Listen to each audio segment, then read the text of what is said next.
Hi friends, ఈ రోజు మన కాకినాడ ట్రిప్ అయితే వచ్చింది. మనం అయితే బయలుదేరి వెళ్ళిపోయాము. మనం హ్యాచరీ గడికి అయితే వెళ్ళిపోయాము. వాటర్ గారు అయితే దగ్గరుండి అయితే మధ్య అయితే తెచ్చుకుని పిల్ల అయితే వేసుకున్నారు.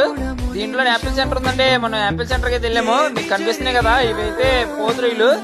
ఇవైతే మనం వెళ్ళేటప్పటికి వాటర్ అయితే ఎక్స్చేంజ్ అయితే చేస్తున్నారు. అందువల్ల మనకి నీట్ గా అయితే కనిపిస్తుంది. ఇవి అయితే పోతురీలు పక్కన ట్యాంకులనే ఆర్డర్లు కూడా ఉన్నాయంట. ఇవైతే నైట్ పూట అయితే నాపింగ్ అయితే చేస్తారంట. 2 రోజులు తీసుకెళ్లి వేరే ట్యాంకులు అయితే వేస్తారంట. ఇప్పుడైతే వీళ్ళు ఫీడ్ కోసం అన్ని వాటర్ గీటర్ అంతా ఎక్స్చేంజ్ చేస్తున్నారు. ఇక నాపిల్ చూసుకుని అయితే మన పాయింట్లు అయితే పెట్టేసాం బండి. ఇక కనిపిస్తుంది కదా, ఇవైతే 2 డ్రమ్లు వేసుకొచ్చాము. మనకు వచ్చేసి 2 లక్షల సీడు. ఇక మన బండి పాయింట్లో పెట్టేసాము. ప్యాకింగ్ కూడా స్టార్ట్ అయిపోతుంది. మీకు కనిపిస్తుంది కదా, ఇదైతే ప్యాకింగ్ షెడ్. ఇదైతే మన హ్యాచరీ నేమ్ వచ్చేసి అయితే బీటెక్ హ్యాచరీ. ఇది గాయత్రి హ్యాచరీ కూడా అంటారు.